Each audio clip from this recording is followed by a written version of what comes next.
We are moving on to the second half of our conference, and we are going to listen to 5 keynote speakers who will show us how international best practice works. We start with China and with Professor Yan Gong. It's late afternoon for him. He is located in Shanghai, and he's professor for management practice at the China-Europe International Business School. And he's also the academic director of the university's Entrepreneurial Leadership Camp and Venture Capital Camp. And we're looking forward to hearing more from the academic spin-offs of his institution and how the overall landscape in China looks like. Thank you, Professor Yan Gong, for coming. I am handing the audience over to you. Thank you very much. Can you hear me? Okay, great. Thanks, Lucas, and thank you all for the great efforts for putting up this great conference. I'm very excited to share with you 2 things, actually, in 20 minutes of my assigned time. So the first part, I'm going to share with you some of the overall number associated with the entrepreneurship practice in China, which would give you a big picture of what's happening here. And the second part, I'm going to share with you what I personally experienced in the entrepreneurship area. And 2 very interesting programs happened here at CEIBS. From an academic angle, how the school has orchestrated in this overall initiative for entrepreneurship. So can you see the slides from your side? I'm using the share mode. Can you all see the slides?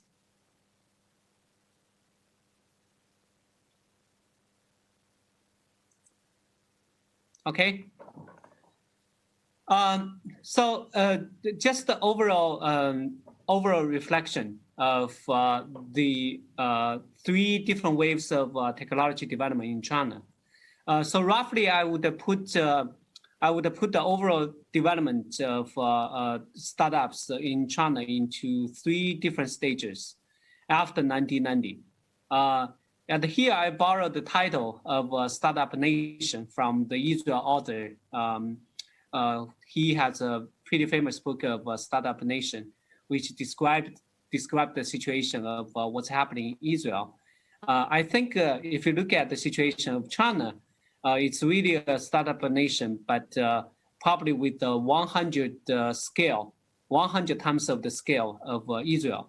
So if we look back of the past 3 decades, there are 3 overall waves of technology development in China. The first wave goes from 1990 to 2010.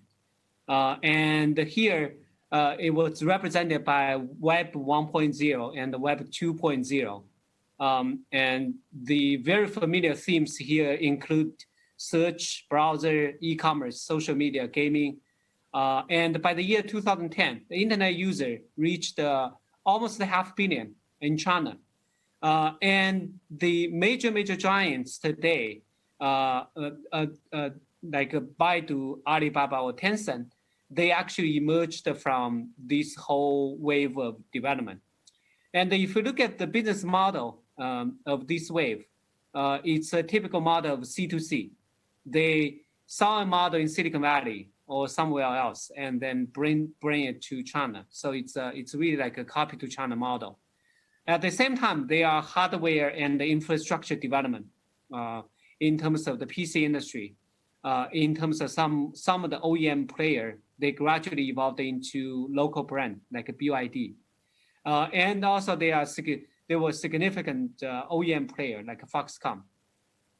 And the second wave of technology development roughly started from 2010 to 2020 to the current. This is a 10 year of great development of mobile internet. So I think the representative models in this period to window is the model of brick plus mouse. the online-offline merge model. And a number of significant players emerged during this stage, like Meituan, Didi, and the recent player, ByteDance. And if we look at the model here, they are not just only to borrow from overseas. They're not just bring the overseas module to China. They started to develop the local models and then to expand to overseas. So we could see from an innovation perspective, it's more two-directional versus one-directional. And at the same time, if we look at the hardware and the infrastructure side, there were two things rising during this window. The rise of the smartphone players, like significant players like Huawei, Vivo, Oppo, Xiaomi, they emerged during this stage development. Also, the smartphone supply chain was getting very robust during this time. Significant players like Goer, they became part of the Apple supply chain. And now I think we are starting from the recent year, we are starting getting to the third wave of technology development in China. The third wave is represented by the so-called smart infrastructure. And some of the significant themes here would be 5G. In this year per se, there would be over 500,000 base stations planned. IoT, Internet of Things, artificial intelligence, cloud service, smart EV, smart city. These are the significant themes in the years ahead.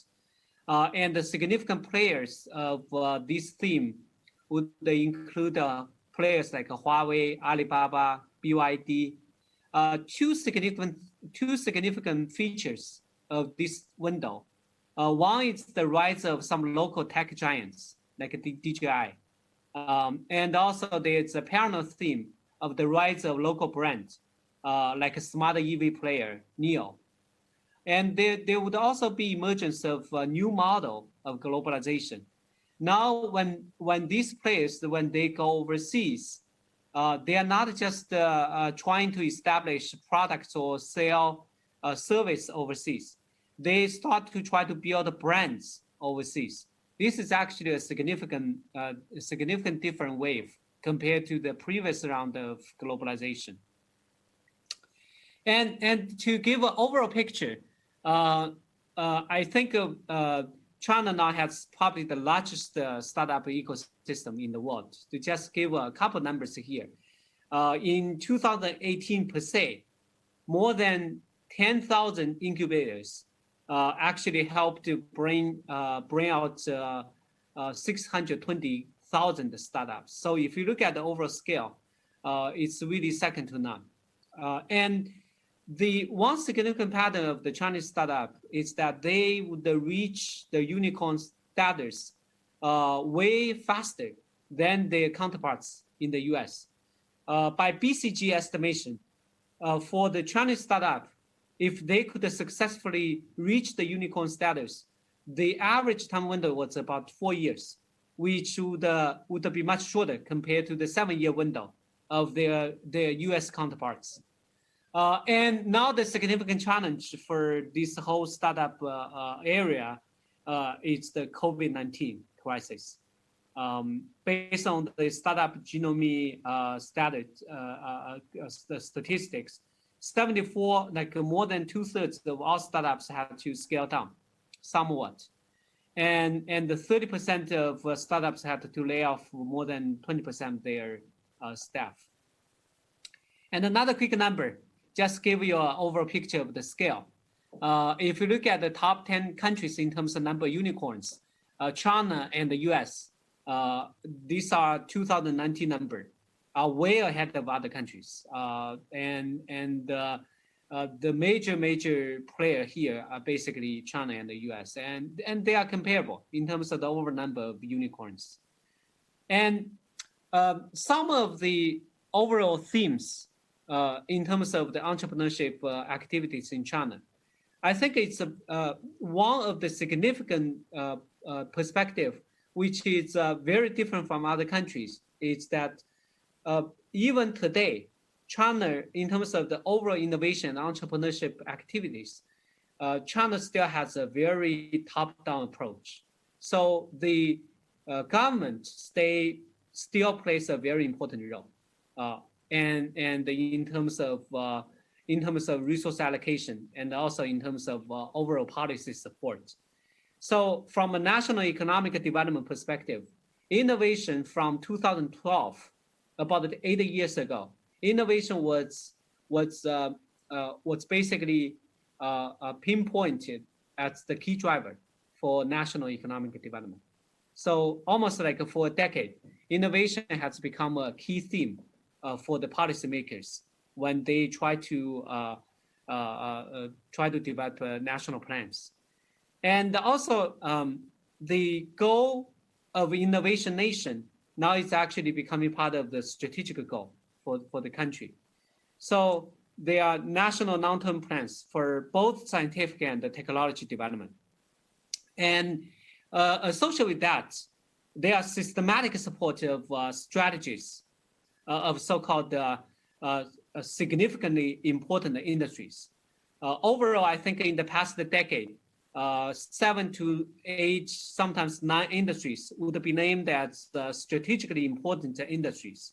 These would include information technologies, high-end equipment, new material, bioindustry, so on and so forth. And if you look at the development of these so-called strategic emerging industries, they grow much faster than the other industries because of the significant resource support and also because of the policy support they received.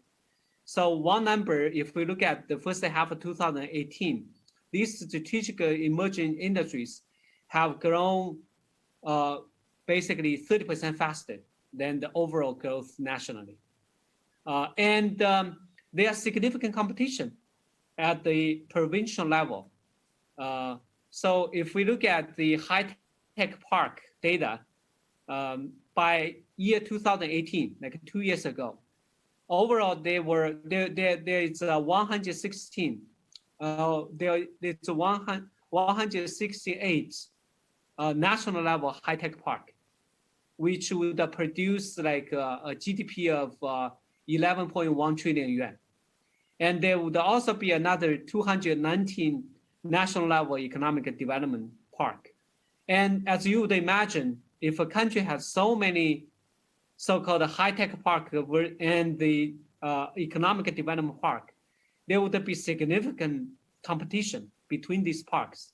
Each park is trying to dole out incentive plans for the high-tech companies, and each park is trying to attract the best players in the field. So we would see like 2 layers of support here. One layer is from the national level, but there's another a competitive layer from the state level, from the provincial level. They would be trying to compete for the best players in each domain, in each so-called strategic emerging industries. And at the same time, progress has been made in the intellectual property side. So there has been a systematic effort to try to enhance the intellectual property protection, since that has been a very controversial area for the Chinese players. So from a national level and the provincial level, from the local level, many different tax incentives in terms of trying to boost the R&D efforts. So I made a list here, but this is not an exhaustive list of all the tax incentives. As you would see here, the incentives is not just limited to the typical corporate income tax. There's actually also some super deduction plans for eligible R&D expenses. And there would also be tax concession on technology transfer, so on and so forth. It's pretty safe to say if a company try to push for R&D, for real R&D effort, they would be able to get a lot of tax breaks along different dimensions. And as one consequence, we could see if we look at the data of the patent side, the patent here is some data about the domestic expenditure on R&D. So even compared to the data 10 years ago, we can see China has, the red line here is China, the data from China. So if we look at the overall domestic expenditure,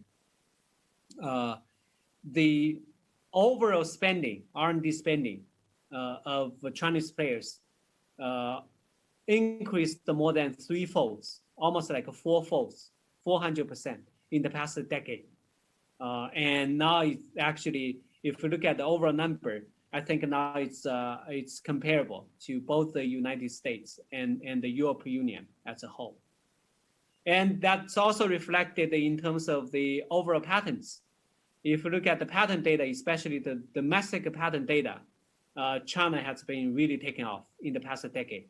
So I think one of the significant inflection point here is about 2010, especially 2012, when China made the innovation as the central theme for policy making.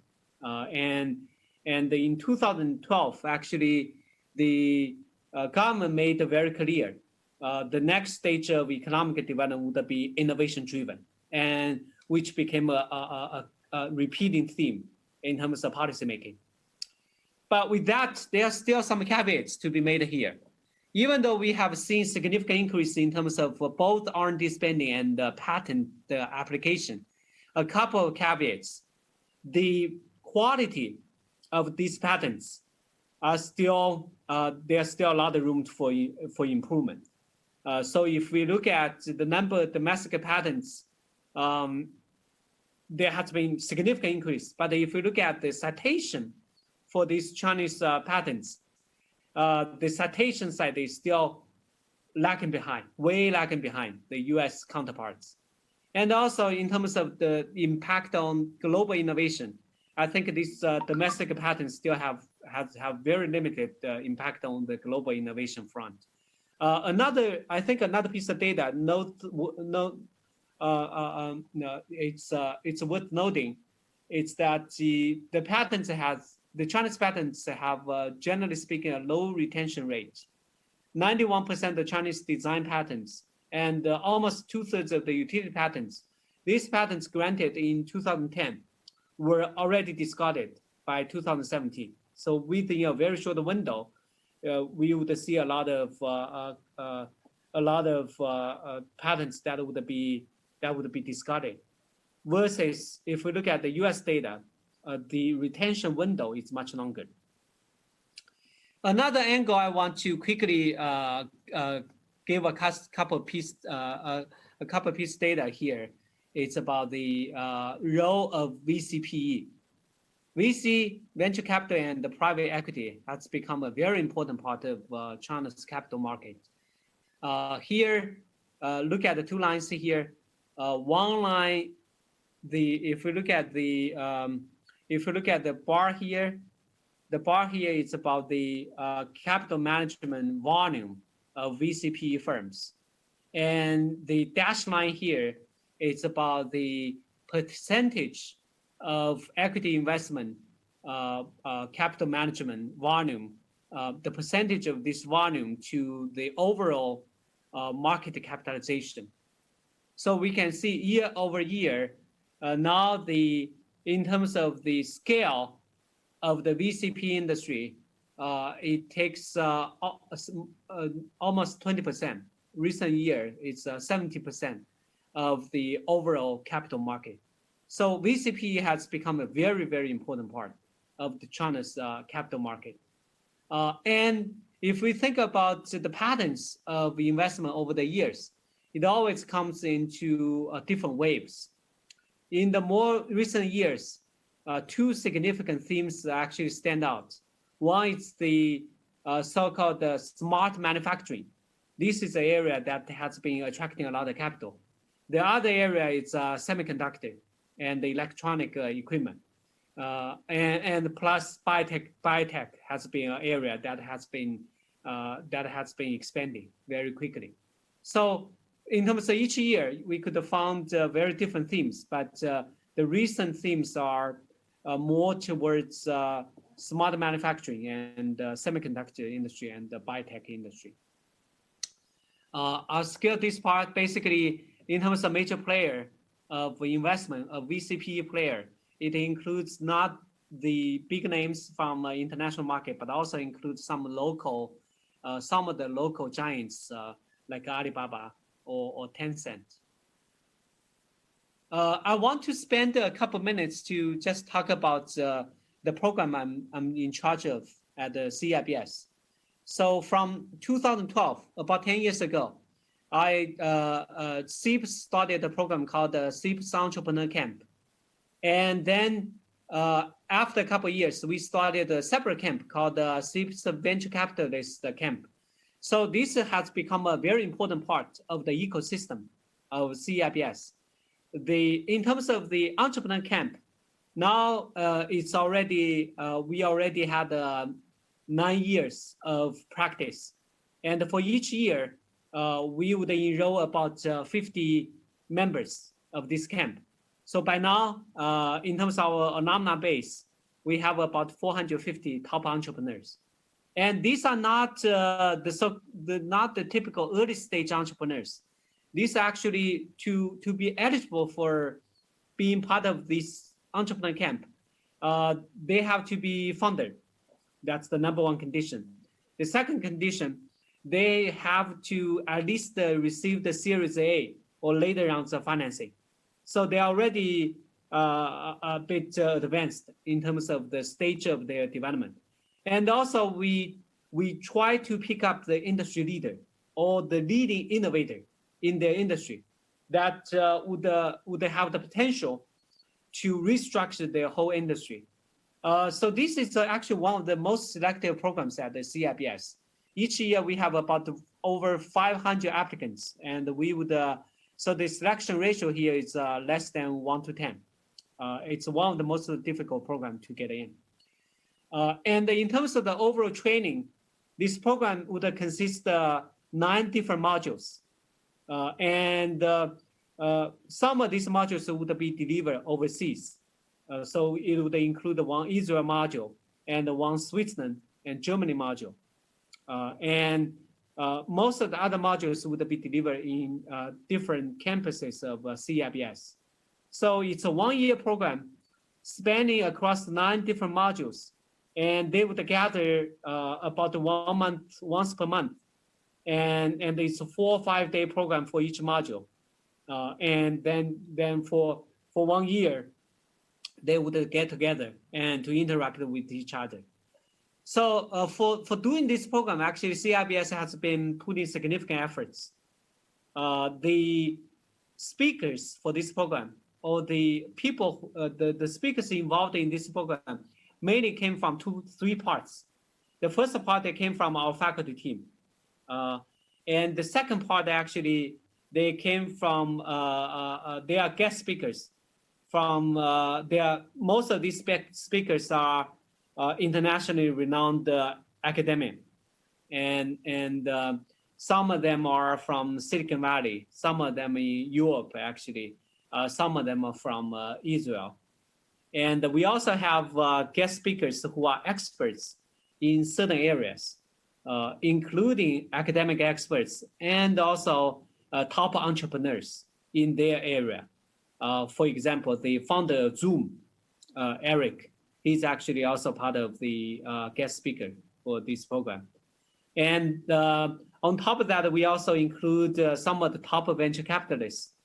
For example, Richard Liu, who is the investor for Xiaomi. These again, some of the top venture capitalists, both domestic and the international, some of the international venture capitalists. If we look at the profile of the students, this is a very energetic and active group. So we have about 450, to be precise, about 448. And the average, in terms of the average age for their for the whole group is about 37. In terms of the average window of entrepreneurship, it's about 9 years.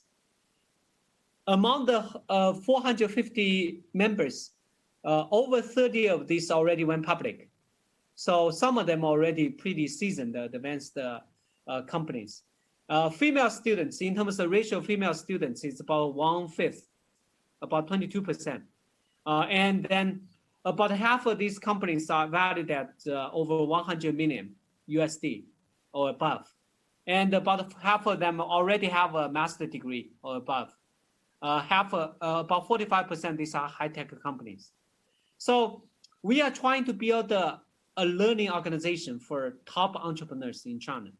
So this is not for the want to be entrepreneurs, but we want to actually build a continuous learning platform for the top entrepreneurs in China, and then to help them to fulfill even greater visions in China.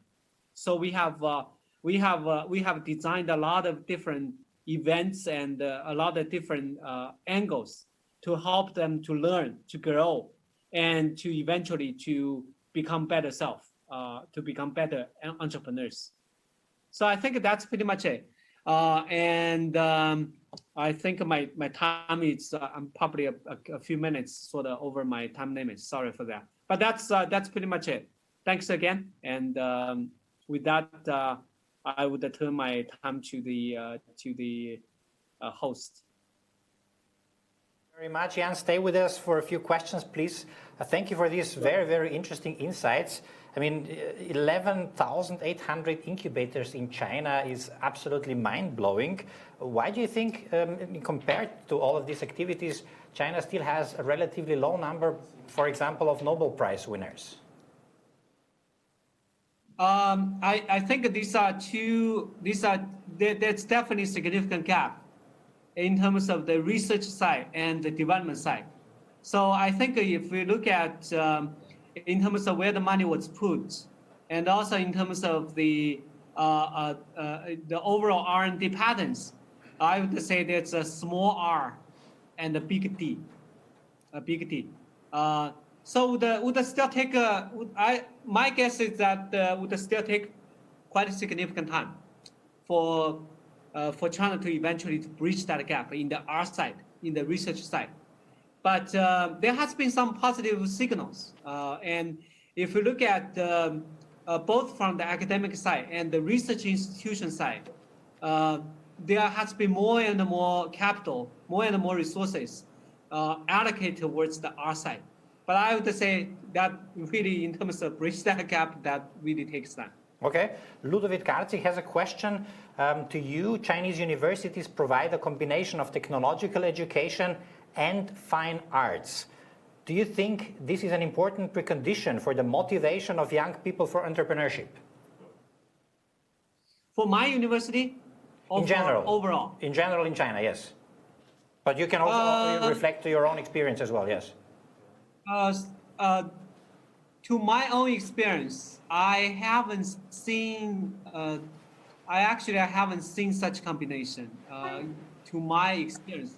But there has been a new program, actually a new college coming up, which is based in Shanghai, which is actually supported by one of the major venture capitalists. He made some significant investment, and then he made a significant donation to help set up this new school.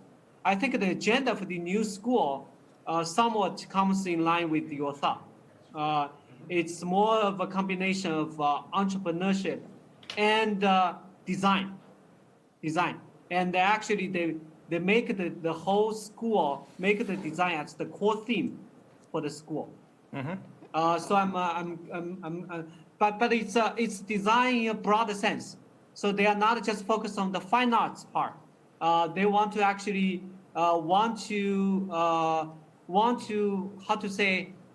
to bridge the design and also design thinking. Mm-hmm. So you still have the art part, but then the design thinking part, the mindset part. Okay. And this has been a huge initiative. So I'm quite positive that some of the positive outcomes might come up in a couple of years. And they started, I think if I remember correctly, they started last week. So it was founded basically last week in Shanghai. So it's very. One final question from Slav, going into a similar direction of motivation for students to become entrepreneurs. How do you motivate students to at least consider, so to say, becoming entrepreneurs instead of career in SEO or government? And he has another additional question. What's the role of government-sponsored incubators like Zhongguankun? I'm not sure whether I pronounced this correctly. Please apologize, so to say, my language skills, and its replications in many cities. So the motivation of students on the one hand, and government-sponsored incubators, the role of them on the other hand. Okay. The government definitely played some important role, but the incentive from the government side, mostly they come from two parts. They come from one is about some of the policy support, some of the tax breaks, and some of the like spaces. That's more from the government side. But aside from the government efforts of trying to help students to get ready for the entrepreneurship activities, there has also been significant efforts from the private sector. But the private sector would sometimes they would collaborate with the government efforts, and there has been a lot of private efforts to trying to set up spaces like incubation spaces, and then trying to pick up the best talent from the school, and sometimes they would give very attractive the package to the students to trying to mobilize them to get into the entrepreneurship area. But I would say the caveat I would say is that the failure rate is extremely high. So the failure rate is not just to the student side. It's not just to the entrepreneur side. The failure rate is actually that extremely high failure rate also applies to the incubator side. If I put the number, the incubator number over there, like a couple years back, but it's safe to say, I don't have the exact number at this point. It's safe to say the majority of those incubators now, they're gone. Okay. So there's a stronger failure culture in China, allowing to try things and fail? I think overall, yeah. Okay. Yes. Now it's, I think people, if we look back 30 years back, that's not the case. People were very cautious, but I think now failure, especially in major cities, failure, people are quite tolerant, especially for young people, like for people who are just going for their first entrepreneurial activity at their very young age. I think overall the society is very tolerant. Okay. We are basically, they would feel that's, culturally speaking, they feel that's just a good exercise. And so if you look at the incubation data, I think the overall failure in terms of the incubators as a cluster, it's extremely high. Okay, perfect. But that was taken by the private sector just as the natural cost. Great. Final question. Can an Austrian entrepreneur participate in CE Entrepreneur School? Stefan is asking this question. That's a very interesting question. Unfortunately, the language for that camp is Chinese.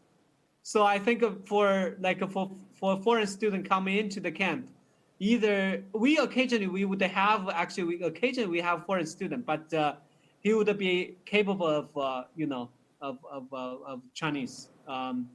If he's capable of Chinese, actually that would not be an issue. But we can't.